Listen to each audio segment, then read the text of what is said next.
Good morning, student. Today we are going to start a new chapter and a new unit also. That is our freedom struggle. And the chapter name is The Revolt of 1857. Chapter number 17.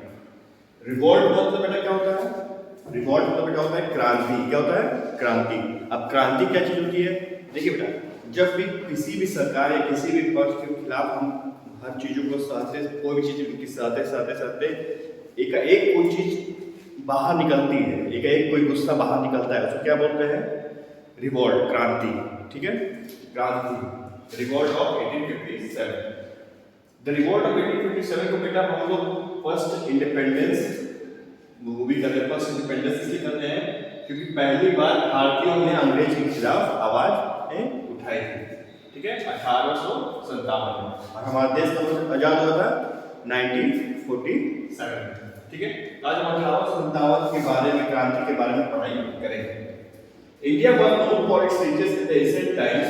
It was famous for its spice, pearls, silk, gold, etc. These things were a great demand in Europe. India बेटा पुराना, पहले आप जैसा सब जानते हैं कि भारत को पहले सोने की चिड़िया कही जाती थी। ठीक है, तो वैसे ही इंडिया पुराना हमारे प्रीवियस जनरेशन टाइम में इंडिया बहुत ही एक अमीर देश था। वहाँ पे इंडिया में बेटा क्या क्या चीजें फेमस था बेटा? स्पाइस मतलब था मसाले में, पर्स मतलब मोतियों में, सिल्क, गोल्ड मतलब सोने में, इस सब चीज में हमारा देश बहुत ही अमीर था। लेकिन बेटा इसी सब चीजों के डिमांड कहाँ पे था? यूरोप। अब बेटा यूरोप कहाँ है? यहाँ इंग्लैंड बेटा, यूरोप बेटा, जैसे आपने 7 कॉन्टिनेंट के बारे में पढ़ाई की है ना, कॉन्टिनेंट के बारे में, उसमें एक यूरोप क्या है देश, जहाँ पे इंग्लैंड, नीदरलैंड, ये सब पुर्तगाल, ये सब जो देश है वो कहाँ पर है? यूरोप में है। In 1498, Vasco da Gama, a Portuguese explorer, discovered a sea route to India. He landed at the Calicut. He got permission from the ruler of Calicut to carry on the trade with the Indians. बेटा सबसे पहले कौन आया था? Vasco D gamma. कब आए थे? 1498 में। और ये कौन थे? पोर्तुगीज एक्सप्लोरर थे। ये कहाँ के थे? पुर्तगाल के थे। ठीक है, और बेटा ये लोग क्या थे? एक्सप्लोरर थे, तो लोग खोज करने के। ठीक है, इन्होंने सबसे पहले इंडिया की खोज किया। ऐसा नहीं कि इससे पहले इंडिया था नहीं, लेकिन इन्होंने सी रूट मतलब समुद्र के रास्ते भारत में आने के रास्ते को खोजा था। ठीक है, 1498 में वास्को डी गामा इन्होंने सबसे पहले कहां पर लैंड किया था? कहां पर उतरा था? भारत में कहां पर उतरा था? कैलीकट में। कहां पर उतरा था? कैलीकट, एक जगह है जो साउथ इंडिया में है, कैलीकट में। ठीक है, और वहां के उन्होंने राजा से उन्होंने ट्रेड मतलब वहां से अपना मतलब ट्रेड करने के लिए वो परमिशन उन्होंने मांगा था, जो उनको परमिशन नहीं दिया था। ठीक है, gradually the Portuguese established the political power over areas like Calicut, Goa, Daman and Diu. Meanwhile, the other European countries also wanted to exploit the riches of India. So the Dutch, French, British also came to India. अब क्या हो बेटा, जब ये पोर्तुगीज से बेटा जब ये आए वास्को डी गामा बेटा, इन्होंने अपने देश गए, अपने देश के बारे में बताया कि इंडिया एक ऐसा देश है जहाँ पे बहुत सारे मतलब मसाले के, गोल्ड है, सारी चीजें हैं। उसके सुनने के बाद बेटा बहुत से एक्सप्लोरर क्या किए, बहुत से उस देश के निवासी, पुर्तगाल के, डच के, फ्रेंच के मतलब ब्रिटिश मतलब फ्रांस से, इंग्लैंड से, नीदरलैंड से, डच मतलब कहाँ की? तो नीदरलैंड और नीदरलैंड की वो जानता है बेटा, बेटा उनको क्या बोलता है? डच। तो बेटा उस सब सारे बेटा वहाँ के लोग यहाँ तो भारत के बारे में सुने और सब कोई भारत आया और अपना व्यापार स्टार्ट किया। और धीरे धीरे क्या किया पोर्तुगीज वालों ने? कैलीकट, गोवा और दमन एंड दीव, जो आप जानते हैं इंडियन टेरिटरीज है, उसमें बेटा धीरे धीरे अपना क्या किया है? अपना धीरे धीरे उन्होंने पॉलिटिकल पावर बढ़ाना शुरू कर दिया। In 1600, a group of 100 merchants of London took permission from the Queen Elizabeth I to form the British India Company. बेटा एक क्या हुआ कि 1600 में इंडिया मतलब इंग्लैंड से 100 मर्चेंट मतलब 100 व्यापारी मिलकर एक कंपनी एलिजाबेथ परमिशन, वहाँ की रानी से एलिजाबेथ की परमिशन लेके भारत आए और उन्होंने एक कंपनी स्टैब्लिश की, जिसका क्या नाम था? East India Company. क्या नाम था? East India Company. The company received permission to trade in India from the Mughal empire Jahangir. और ये ईस्ट इंडिया कंपनी बेटा ये ट्रेड करना मतलब एक अपने सामान को बेचना, अपने सामान खरीदना, ये किससे परमिशन ली थी? उस समय के मुगल एम्पायर कौन थे? जहांगीर। ठीक है, उन्होंने उनको परमिशन दे दिया। They set up the big godown to store the goods they trade in. They started from Surat. Later they established trading center in Bombay, Madras. The French too set up the trading company and established the center in Chandranagar in Bengal and Puducherry. अब बेटा क्या कि जो east India company वाले लोगों थे इन्होंने धीरे-धीरे अपना गोदाम बनाना शुरू कर दिया. अब गोदाम बना के बेटा उन्होंने ट्रेड स्टार्ट कर दिया. सबसे पहले उन्होंने कहां से ट्रेड स्टार्ट किया? सूरत से. सूरत कहां पर है? गुजरात में. ठीक है, तो वहां से उन्होंने बेटा इसको स्टार्ट किया. धीरे-धीरे इन्होंने मुंबई, मद्रास जो कि अब चेन्नई कहलाता है वहां पे स्टार्ट किया. उसी तरह बेटा जो फ्रेंच मतलब जो फ्रांस आए थे उन्होंने क्या किया? उन्होंने धीरे-धीरे अपनी कंपनी कहां पे स्टार्ट कर दी? चंद्रनगर इन बंगाल. जो बंगाल और पुडुचेरी में ये लोग अपनी कंपनी बैठाने लगे. The British did not like this. They fought with the French and defeated. जो बेटा एक तरह से बेटा एक जगह से इंग्लैंड के लोग आए थे और एक जगह से फ्रांस के लोग आए थे. लेकिन जो इंग्लैंड वाले थे वो नहीं चाहते कि फ्रांस वाले भी आके इंडिया में ट्रेड करें. तो उन्होंने क्या किया? उन्होंने फ्रांस की सेना को हरा दिया और उनको वापस भेज दिया. ठीक है, अब बस कौन था? इंग्लैंड के. ठीक है, ब्रिटिश थे. In the beginning, the British were interested in only trade, so they started building forts and making the armies in the name of protecting their godams. ठीक है, बेटा शुरुआत में बेटा क्या किया? वो सिर्फ ट्रेड करने आए थे ना, व्यापार करने आए थे. लेकिन बेटा धीरे-धीरे उन्होंने क्या किया? बेटा वो धीरे-धीरे उन्होंने किला बनाना शुरू कर दिया. गोदाम को बनाया, किला बनाने लगा कि हम अपने सामान को बचाने के लिए कर रहे हैं. धीरे-धीरे उन्होंने उसके गोदाम को बचाने के लिए अपनी सेना धीरे-धीरे बनाने लगे और धीरे-धीरे क्या किए? एक पूरी सेना बना ली. The Battle of Plassey 1757. बेटा ये क्या है? एक युद्ध हुआ था 1757 में. 1757 में एक युद्ध हुआ बंगाल में और बंगाल को उसमें कौन रूलर थे? नवाब सिराजुद्दौला. वहां के नवाब थे. उन्होंने अपोज किया. उन्होंने अपोज किया मतलब उन्होंने ब्रिटिशों को रोका कि नहीं आप यहाँ पे किला नहीं बना सकते. लेकिन ब्रिटिशों ने क्या किया? उनसे भी लड़ाई की. उस लड़ाई का नाम था द बैटल ऑफ प्लासी. और उस लड़ाई में सिराजुद्दौला जो थे वहां के नवाब थे उनको हरा दिया. कहां के नवाब थे? बंगाल के. ठीक है. In the rest of the country, the kings were fighting for their small kingdom. The British took advantage of this. They helped one king against the other. In this way, they gained the more power and wealth and slowly they resulted in the capturing the large part of the India. धीरे-धीरे बेटा क्या किया? ब्रिटिशों को पता चल गया कि बेटा यहाँ के राजा एक दूसरे से ही लड़ाई करने में व्यस्त है. उन्होंने क्या किया? एक दूसरे राजाओं को एक दूसरे से लड़ाया और धीरे-धीरे उनका एडवांटेज क्या किया? उन्होंने धीरे-धीरे उन सारी जमीनों पे अपने भारत में अपने पांव पसार लिए और धीरे-धीरे पूरे अपने भारत में उनका राज हो गया. Not to talk about the injustice of the British. अब बेटा जब बेटा कोई क्रांति होती है, हमने पहले आपको बताया कि जब कोई क्रांति होती है तो कोई भी सरकार या किसी के खिलाफ जब धीरे-धीरे उसकी सहने लगते हैं, उसके दर्द को सहने लगते हैं, तब हम उसके जब खिलाफ आवाज उठाते हैं तो उसको क्रांति कहते हैं. तो उन्होंने क्या इंजस्टिस किया था? उन्होंने हमारे देश के लोगों के साथ क्या इंजस्टिस किया था? मतलब क्या गलत किया था जिसकी वजह से क्रांति रूप ली? The British were interested only in making money. They forced the farmers of Bihar to grow indigo and plant trees for making a blue dye. This dye was used for drying meal clothes. The farmers had no need for indigo as they needed food grains to feed themselves.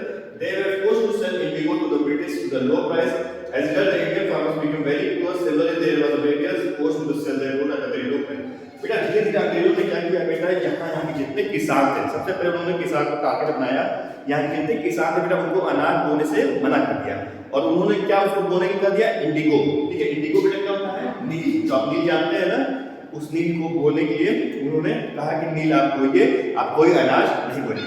उससे क्या होता है? किसान के घर बेटा खाने को रोटी की कमी हो गई. और बेटा जो नील है बेटा, नील किस काम का? नील केवल कलर करने में काम आता है. और बेटा उन्होंने क्या किया? उस इंडिगो को लेके अपने देश चले गए इंग्लैंड और वहां जाकर बेटा उस कपड़े को, उनके पास मिल थी, उस कपड़े को रख के वही कपड़े को फिर वापस ला के उसको बेचते थे. और जो इंडिगो लेते थे किसानों से बेटा वो भी कम दाम में लेते थे. इसलिए किसान पर उसकी महामारी हो गई अनाजों की और उसकी वजह से किसान उनके विद्रोह में आ गए.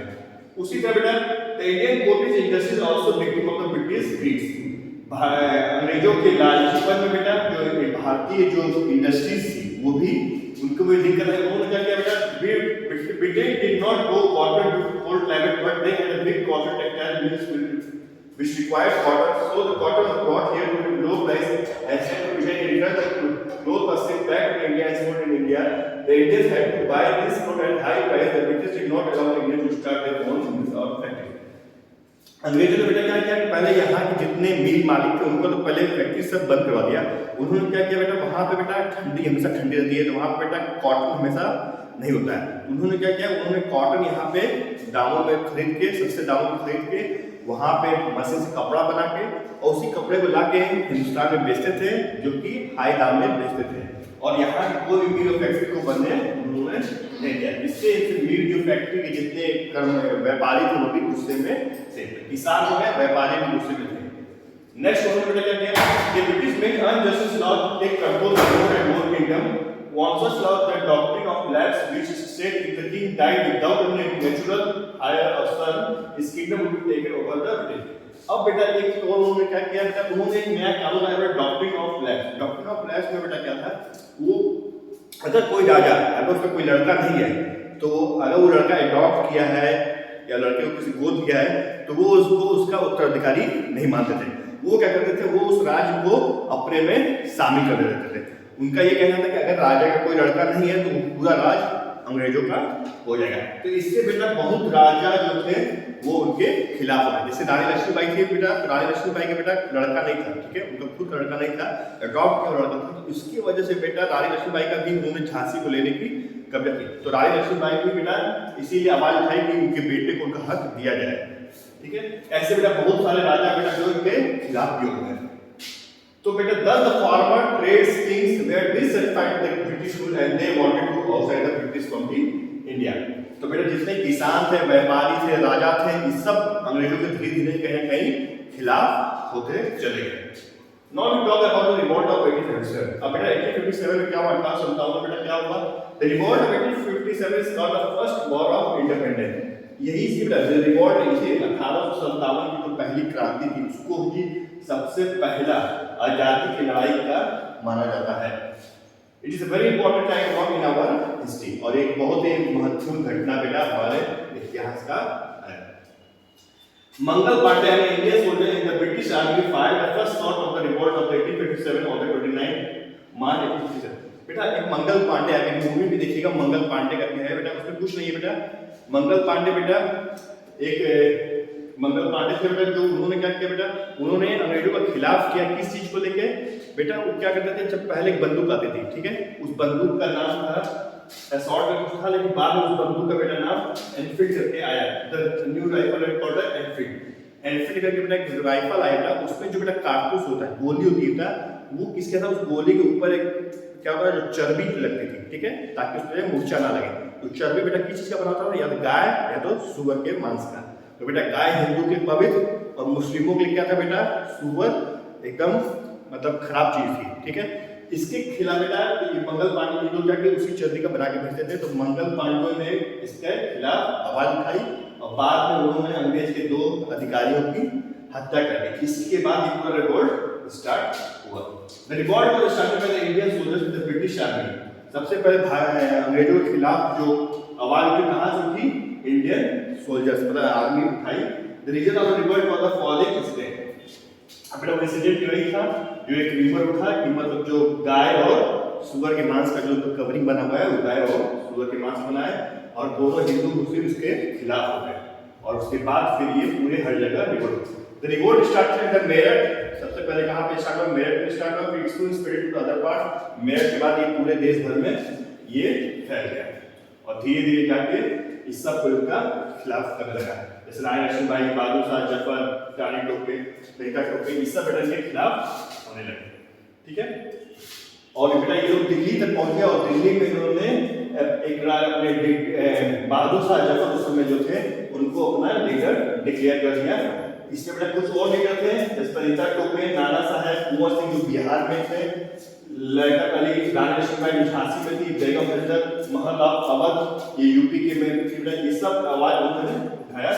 But British had better trade soldier and superior weapons known by the Indians were disorganised and they lost. लेकिन बेटा अंग्रेजों के पास एक अच्छे हथियार थे और उनके जो सोल्जर भी थे वो बहुत थोड़े से सुपीरियर थे एज कंपेयर टू इंडियन, इसीलिए हम भारतीय वो युद्ध हार गए और धीरे धीरे हम सारे हार गए।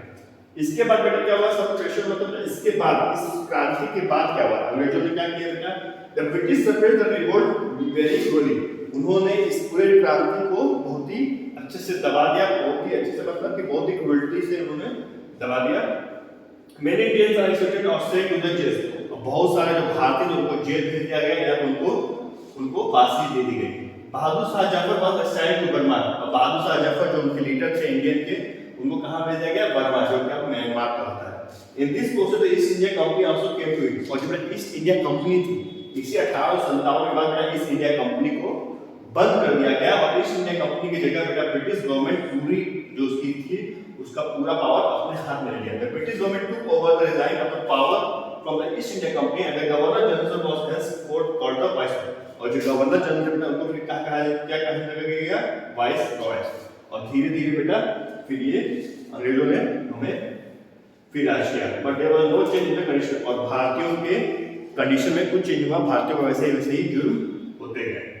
The revolt of 1850 was created and urged among the Indians to be free. They believed that if they fought united, they would be able to drive out the British. 1857 बेटा सबसे बड़ी कमी क्या थी बेटा? बस ये सिर्फ नॉर्थ इंडिया में था। अगर ये पूरे देश भर में, पूरे साउथ इंडिया, नॉर्थ इंडिया, हर जगह का ये रिवोल्ट हुआ होता, तो आज हम लोग उसी समय 1857 में ही हम लोग आजाद हो चुके होते। लेकिन हमें इससे 90 साल, लगभग 90 साल बाद हम 1947 में जाके आजाद हुए। तो बेटा इस पूरी चैप्टर की आपकी कहानी यहीं पे खत्म होती है। बाकी आपका exercise. Okay, have a good day, thank you.